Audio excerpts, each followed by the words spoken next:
Learning to read time in German.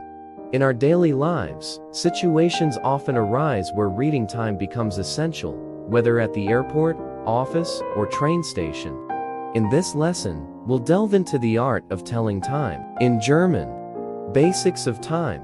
Before we dive into the specifics of time telling, let's cover some basic words. In German, the word for both clock and watch is Uhr, 12-hour vs. 24-hour format. Understanding time in Germany involves familiarity with both the 12-hour and 24-hour formats. The 12-hour format is informal, used in personal settings, while the 24-hour format is more common in official scenarios, like at the airport or train station. Asking about time. When inquiring about time in German, you'll encounter two common questions. Wie spät ist es?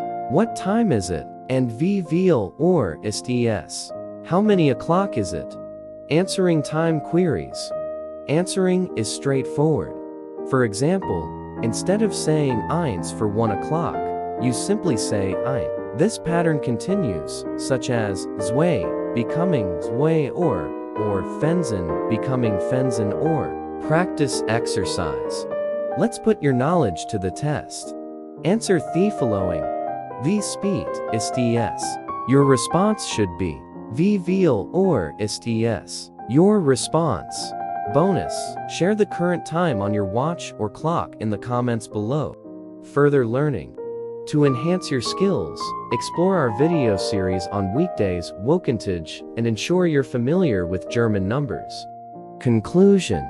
Reading time in German is a breeze once you grasp the basics. Join us in the next lesson as we explore informal time telling. Dankeschön for watching.